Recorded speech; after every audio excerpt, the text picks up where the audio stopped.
Hi there, welcome to another episode of This Is Lit, the podcast where we talk about all things film and literature. Today I'm joined by the lovely Prue Baker. How are you doing, Prue? I'm doing really well, thank you, Emily. It's a lovely Wednesday afternoon, week 8, so perfect. Holiday's just around the corner. Yeah. And I also have Sean Clark here. Hi, Sean. Hello! How are you? Great, how are you? Oh, feeling those week 8 vibes. Aren't we it. all? Yeah. And Good vibes only. Good vibes, yeah. Yes, good vibes only here for definitely. this podcast. And today we are also joined by a guest, a very special guest, the wonderful Mr. Jake McDonald, who is going to be our humanities extraordinaire today. So, yeah, thanks for joining us today, Jake. How are you doing? No worries, Emily. I am good. As Prue said, week 8, Wednesday. Yep. Quite tired, but that's okay. I'm excited to be on here to talk Yeah, about your Mccarthyism. your big podcast debut. Exciting. Oh, God. Nerve-wracking. You're going to do so well. Yeah. Yeah. We'll see. Yeah. Probably just cut me out. We'll see. He's not very good. Make sure we cut that out. So today we're going to delve into an in-depth discussion of the context of McCarthyism in terms of like how this all relates to Rear Window, which is the text that we are currently discussing. So if you listen to our previous episode, we did give just a bit of an overview of, the film itself, and we did really briefly touch on what McCarthyism is. But just to remind us, Sian, can you please tell us what is McCarthyism? Woo-woo. Okay, so McCarthyism basically in the text and in the world of the text is basically, and McCarthyism is really interesting because it's named after this guy called Joseph McCarthy. His name was Joe.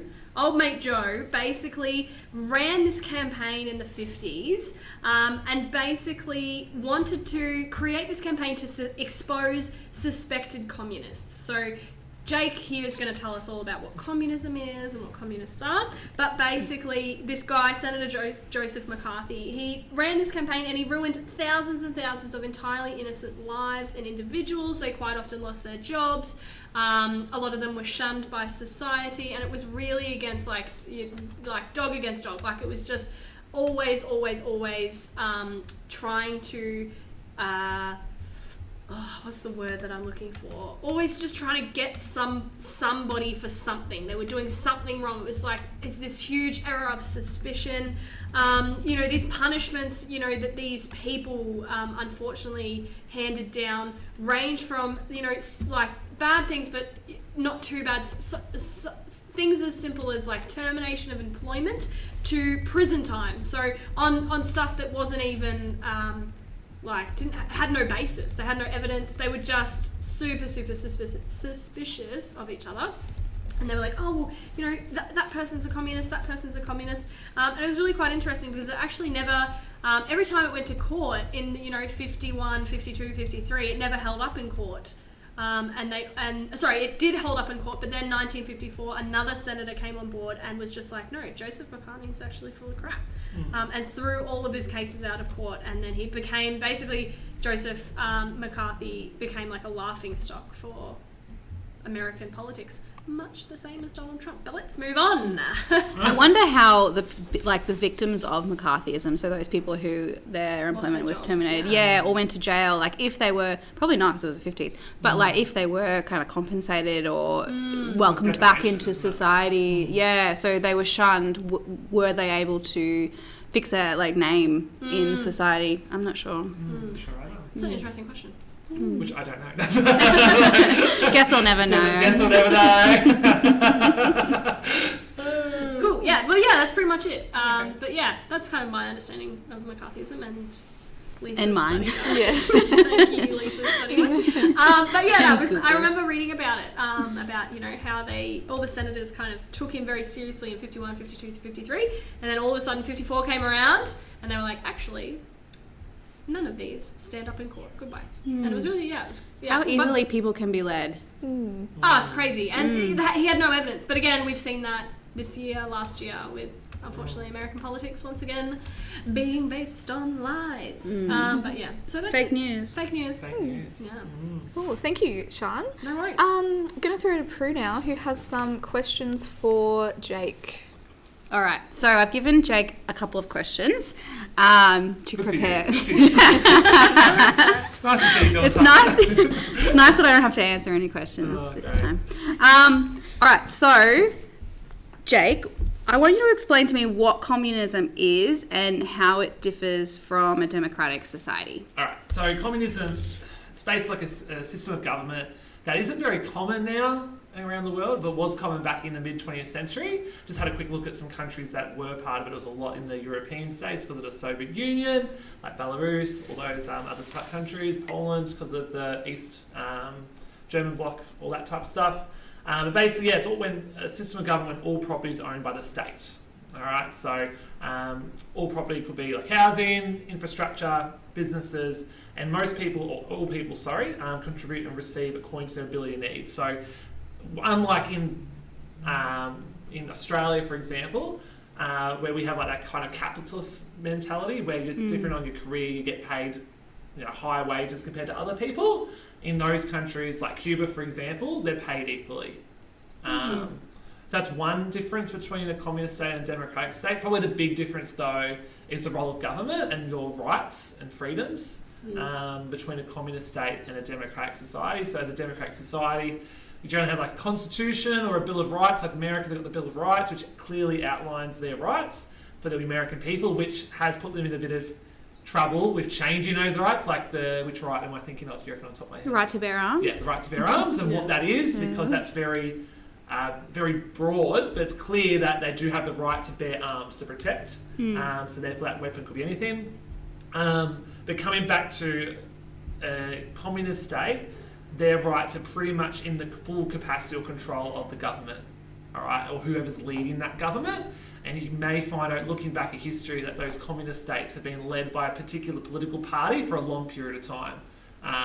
So like at the moment, we've got China still a communist state. Their political leader, I can't remember the leader's name off the top of my head anymore, but he's been in charge for a very long time, and he's probably going to be in charge for, until he's nearly on his deathbed. And that's just because their system of government is set in the way that the people can't vote him out, pretty much. And if that's probably, this again a bit off Rear Window here, but the issue with Taiwan at the moment, how Taiwan's a democratic state and how China's trying to impact its influence a little bit.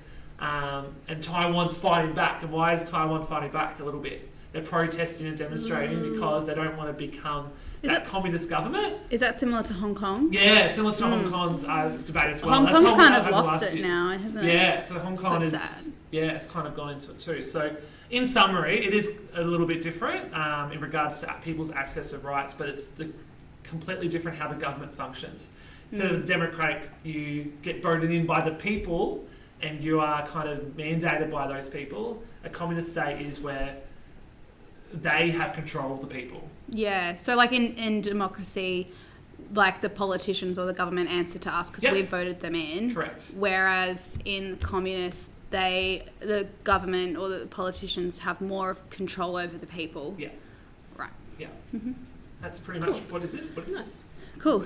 My second question was, we've talked about communism, and we've talked about McCarthyism instead, like in the fact that like they were so scared of communism. Can you explain why the West, and particularly America, was so scared of communism? Yeah. So as we know, America is the pillar of democracy, isn't it? Yeah, so it says, yeah. Yeah, good. So it is a pillar of democracy. Australia, Britain always talk about that America is a pillar of democracy. And have you ever been to America? Yeah. I have. You Yeah. have? Yeah. How patriotic are they? Oh my god, insane. You don't even have to go to America to know how. When you're there, you're just kind of like overwhelmed a little bit by how they're sensitive. And like all red, white, blue. red, white, blue, Yeah. flags everywhere.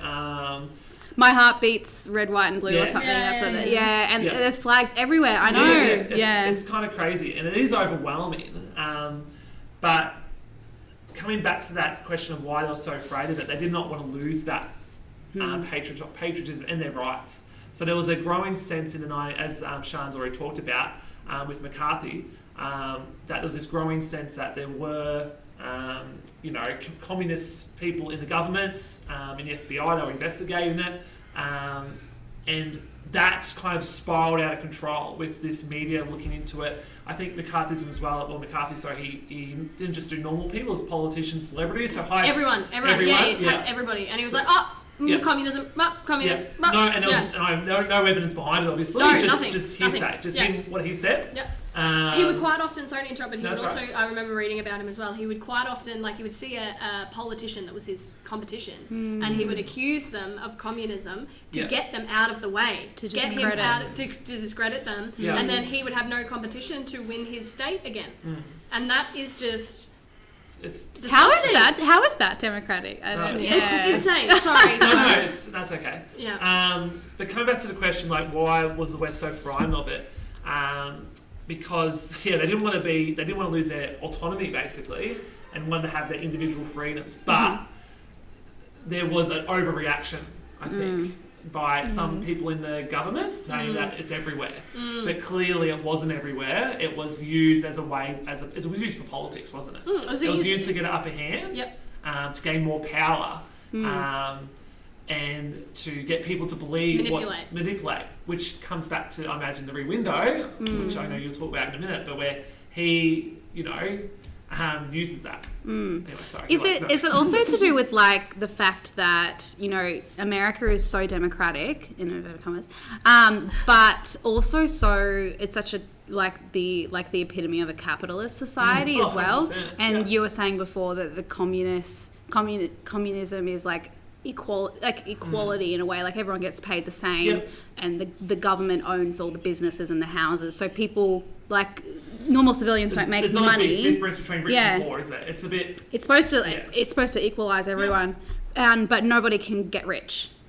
But in American society, there's this whole thing of capitalism, doing things so that they earn money. Yeah. Could that come into it too? And exploitation too. Yeah. So then that fear of communism is that fear of taking away that aspect and being able to make money and. And we've got to remember that America historically in the early 20th century, land of free, but also wealthy, powerful.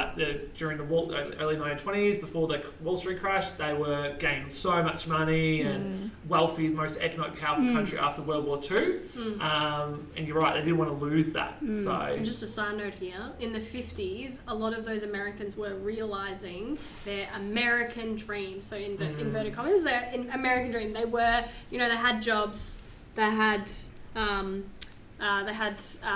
money, they had cars, they had houses, they all wanted that American dream. I'm very stuck on that. You are, yeah. No, it's good though. I'm trash, sorry. And it's actually called, I just had a look here, it's called when McCarthyism did that, all that hysteria, it was called the Red Scare. So, perceived threat posed by communists in the US during the Cold War. Again, perceived threat, I think that's really important to know why it was called the Cold War, because, not much physical stuff happened, but a lot of spying, a lot of accusations, and was there also just the fear of difference as well? So the fear, it's they were so scared of communism because communism is from the East. That kind of fear of being invaded or fear of difference and of others. 100%. Yeah. Nice. Yeah, and the Red Scare, the red being the communists. The Soviets, the communists, And I suppose just after that, I know this is before 1950s, but then that led into the Vietnam War again, which is another communist state. So, or as the Vietnamese call it, the American War. The American War. Yeah. True. It's another podcast. We'll have a history podcast. Yeah, do it. I'll get Abby and Blair on that. And my final question, I'm not sure if we've answered this, but how does this all relate to what we know as McCarthyism? Yeah, so I think Sian's already answered a little bit of this, so feel free to chuck in again, Sian. That's all right. No, all good. As you already said, McCarthy, that was his role, it was his main political tactic, was to accuse people to get the upper hand. And that's, breaking the law, that's true. And, making accusations with no real evidence, but he did have authority, he had a lot of power in that setting, and what he said people believed. And he used that to his advantage, clearly. He levelled the charges against laws against celebrities, intellectuals, so people who were in that field, and anyone who disagreed with his political views. So, that clearly has a huge impact. And you said before, don't know what happened after. Like, if I was that person being discredited, and you know it's not true, you would want to get compensated for that. Yeah. Like, it'd be quite interesting to see what happened after that. Whether their lives went back to normal in any way. Yeah. But and as you said, the lawyer is actually named Joseph Welch, famously asked McCarthy, "Have you no decency?" when during one of the hearings. So that was kind of like the first person who actually kind of fought back against him. Kind of like, again, with Donald Trump and Joe Biden, where Joe Biden kind of went, come on, man, like, are you for real? Like, you're just talking rubbish. So sometimes it takes someone to actually stand up to these people to go, no, you're talking rubbish. You can't just say these things, because look at the consequences. 50 years later, what consequences Donald Trump had with these accusations.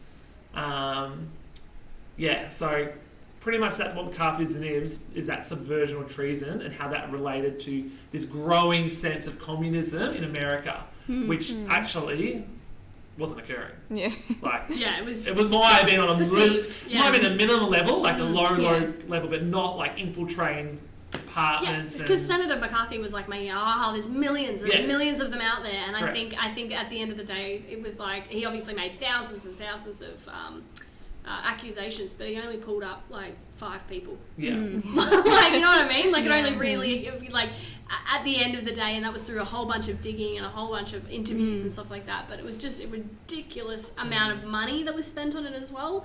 The police force that had to be out getting these people to, you know, these to you know, discuss these accusations with the people that were affected is a huge cost to America. And to that individual right, it's also impact on their rights, and that's the sole foundation of America, isn't it? You have access to those Bill of Rights, which he took advantage of, and he did not care. That's pretty much. No, I love it. That's up to that. Love it. Thank you, Jake. That was very informative. Oh yeah. Super thank you. You know, great planning by me. Well, we're going to discuss how this fits into Rear Window in this episode. I was gonna jump in, and so Jake has watched the movie somewhat recently now. I watched it about 3 weeks ago now. Yeah, in preparation. Yeah, I did. I was like, I'm going to do this well. I'm going to watch the movie. So as someone who's an expert. I'm going to call you an expert. An expert in McCarthyism or history context. How do you think it's shown, or did you recognise it in Rear Window when you watched it? Probably just noticed it when he suspected, and because who was the guy he suspected of killing the Gould? Yeah, so he from day one, like the first thing he thought was he's killed her. Yeah, and he had no real evidence. And I actually thought throughout the movie that he didn't do it. When I first watched it, I was like, wait, this guy's psychotic. Like, he's just making these accusations on this guy with no real evidence. But then looking back at Joe McCarthy, he did the same thing but obviously it wasn't true. So that's kind of what picked me up at the end of the movie. I remember asking you the next day, like, wait, what? Yeah. Did he actually kill the wife? And you're like, yeah. So I was a bit confused by the end of that, because that probably doesn't relate as much to... Well, it does a little bit. It does, because it starts off with that immediate, like, oh, you're guilty. You're guilty. And then he sucks, you know, Lisa and Stella, the other women in the film, into his perceived delusion, and they thought that he was like pretty much delusional. I thought, I was actually surprised at how quickly they believed it. It didn't take them long. Like, she used it more as a way to get closer to him, I found. Yeah. Oh, look at you. Let's teach hat on. So she took advantage of that as well. Because he didn't really I didn't think he fancied it as much. He's quite I didn't like him. Yeah, my students told me today, they're like, Miss, we don't like him. I actually they actually think he's an idiot. Yeah, and it's weird on some readings that we've done. It's like we're supposed to sympathise with him, and I'm like, I just don't know whether maybe with a modern audience we don't sympathise as easy as perhaps with a 1950s audience. I'm not sure. Have there even been essay questions? Was this a recent one where it was something like, oh, Jeff is like heroic or something? Have you? Am I Let me have a look. Sorry, my study guide. Is he a hero though? Yeah, which is probably an easy one to disagree No. with if you have our view. But Yeah. it'd be interesting to see what the arguments 'Cause he didn't for say that anyone, are. did Well, he, the really? argument for Yeah. would be like him solving the murder. Murder. Yeah, but And that's about it. And proving, like, you know, what's that word? Injustice, like redeeming that. Like someone did get murdered, Yeah, but he still broke the law by doing it. yeah, Yeah. Like him and his the girl. What's the girl's name? Lisa. They Lisa. literally broke into his apartment. And he Is that a like hero? yeah, and also because like he kind of allowed her to risk her life to do so as well. It wasn't him going out there and endangering himself by entering that apartment. It was him watching, being like, oh yeah, like, Yeah. be careful. Yeah. So does he love her then? If he would risk her doing that? Great if you question. love someone, would you risk doing that? Like he kind of went, don't do it, but he didn't really do anything to stop it. He kind of went with the plan. Like, didn't they have like a system where he'll bring you through the apartment if he's there? Yeah. And he was gonna like flash lights or something too. Is that right? I don't know if he Remember. like really thought it through, and then he didn't realize how dangerous it was until she was in the apartment when Thorwald came home. Yeah. And when they were having the tussle, he was like, you could see him react to that, and then And he was quite upset. yeah, he was He quite was upset then. Yeah. But I think he's such a thrill seeker that perhaps he's so bored. yeah, and so bored. Like his whole life and his professional life is adventure and thrill seeking and that kind of stuff. So Yeah, so perhaps for him, he doesn't- didn't really look at that as a risky situation. No. He was just like, Yeah. oh yeah, that's like what His- I do every day for yeah, work. his Like, risk yeah. assessment is like would be different. To, Yeah. It's got a different scale than normal people. Yeah. Yeah. No, absolutely. I don't know. Should we go around What and with? like talk about other ways? In Talk which... about our feelings. no, like other ways in ways. which McCarthyism is shown throughout the film, or Sure. is that really it? Or Do you have another example? I just really think it's really interesting about Lisa and Stella, how easily they get sucked into his world. My question to you guys is that a comment on Hitchcock and how easily people can be manipulated into that McCarthyist type of thinking and being like, oh yeah, accuse.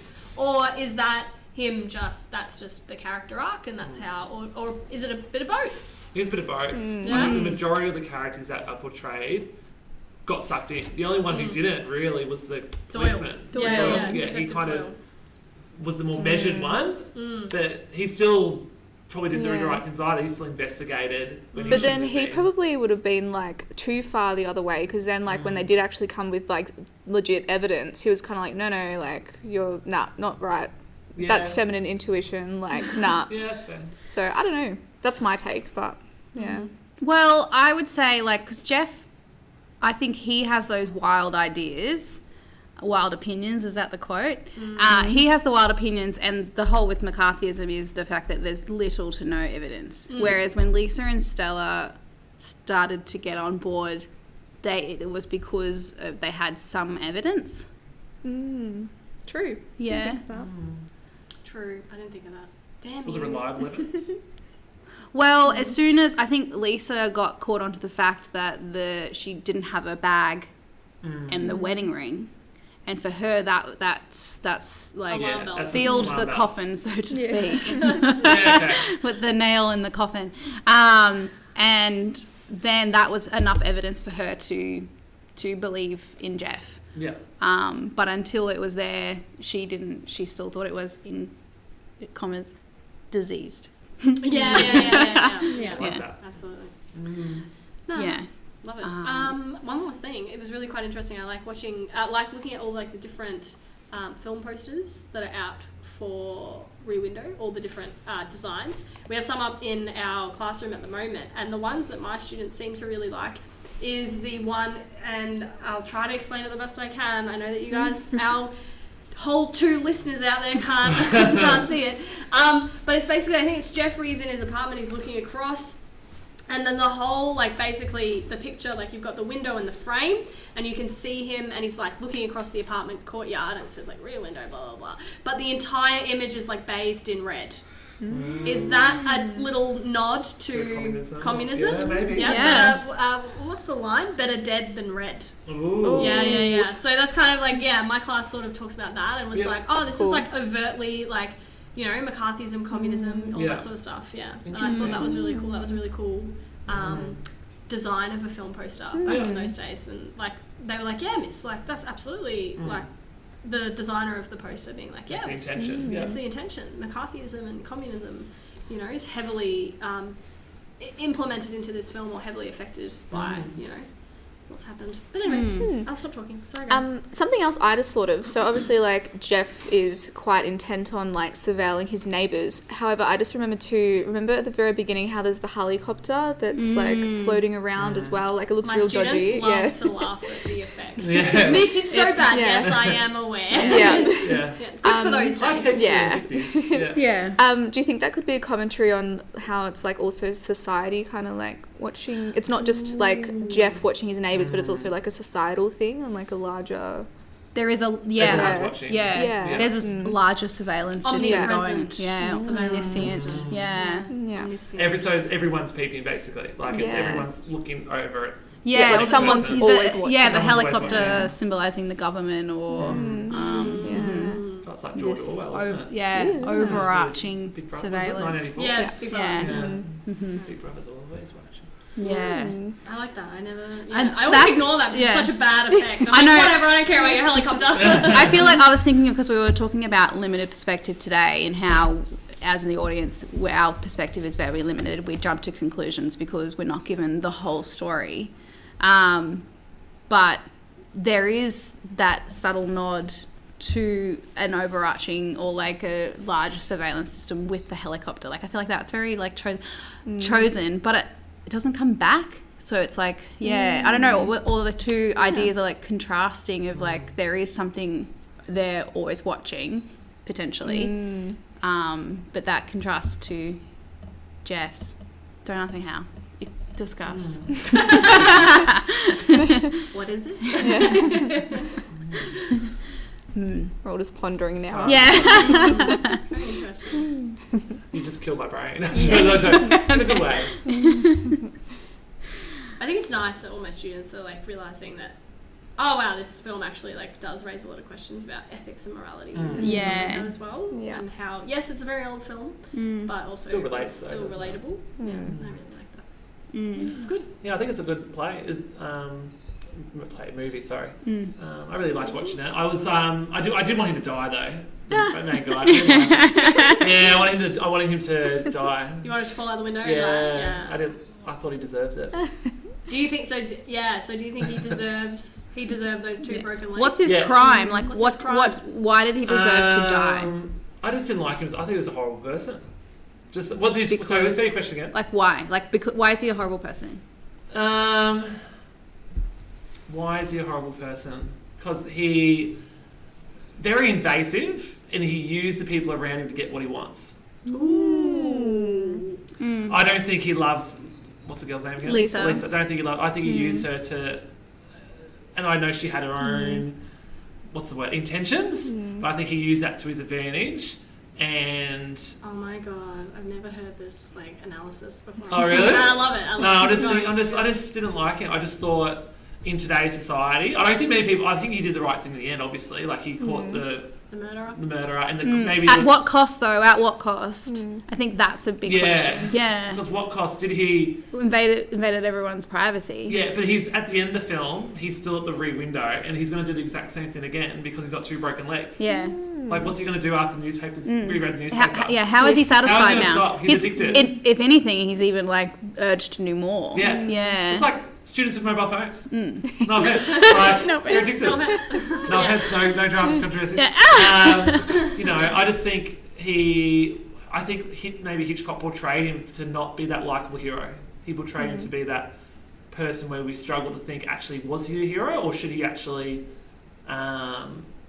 not so hard to prove, but was he... Should we celebrate It's like what an he did? anti-hero. Yeah. Maybe we assume that he should be a hero because he's a protagonist and he's male. So it's like, oh, he should be a hero. But then actually he just doesn't display the attributes of what we know a hero to be. And there's other characters in the film that do. For example, Lisa. Yeah. I like that his portrayal of him isn't black or white, though, than that, like, we can have these discussions true. about, like, you know, because, obviously it's hard to kind of, I think for the most part, everyone here, like, isn't a fan of Jeff, but also you kind of can't deny that, like, oh, well, He was you know, right. he did solve that murder. Yeah. Like, right. Yeah. He did. Yeah. He did. And Yeah. without that, then there wouldn't be any question. So I feel like that was a way for Hitchcock to bring up this discussion or these questions. Yeah. Because if there was no murder and Jeff was delirious, then he would just be a straight, like, black and white, like a terrible person. Yeah. Yeah. In my opinion. Yeah. No. That's good. That's good. Cool. Alrighty. Well, that's all for today, I think. We don't have a game for today. Yeah, or I'll ask you we- some random Oh, questions. we do? on top of my head. Alright. Yeah, I'll ask Pop you quiz, all Quick the pop questions. quiz then. I'll get away from your Quiz. computer so I can't see I'll ask it. Emily first. Get her off the okay. spot because she's going to finish this off. Emily, give me one example. I actually didn't mention it, so I hope you know it's on topic. No. That's not how a pop quiz works. No. What is one? Actually, no. I'll ask the question. So, what is one other country than the Soviet Union that was or is still a communist country? China. Cool. Was there one closer to America? No, probably. Yeah, I know. What is it? Cuba. Hey, I got it right. Good work, Marie. Cuba. Another question. Why were the why were the Americans or the why were the American people worried about the growing threat of communism during that era? Because it threatened their national identity. Okay.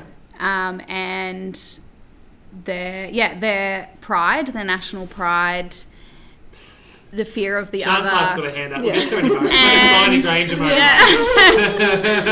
Yeah. Capitalism. Go, Sean. Take it away. Capitalism. I was going to say it threatened their bill of rights. Yeah. Yeah, which is everything they stand up for. Yeah. Ding ding ding ding ding. Good work. Tick, tick, tick, tick. And Sean, Probably what can I won't ask get a you? question right now.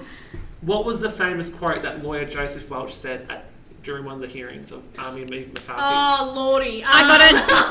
That's a hard question. I remember. You're Miss delirious. You're delirious. You're deranged. Nah, it's not the D word. You're delusional. Nah. Do you want me to say it? Go. Have you no dignity? Oh Oh, no decency. Yes! Damn it! You're so confident too. I know. I thought it was dignity. He should have said dignity. Nah, I think. Decency. Have you no decency? Yeah. Good work, guys. Well done. I win because I helped prove. Yeah. Love it. Cool. Well, yeah, that's all for today. Thank you so much for joining us, Jake. No It's been an worries. absolute I pleasure. enjoyed We'll it. have to have you back, seeing as Yeah. you actually have some really good insights Oh, on Rear Window. You can yes.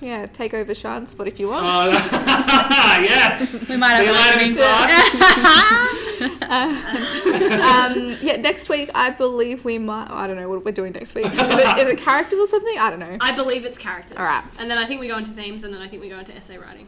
Ooh. Yeah, who knows? Could change. Who knows? Don't rely on that. Wheel of Fortune here. yeah. This is lit. Yep. But anyway, thanks for joining us, guys, and we will see you next time.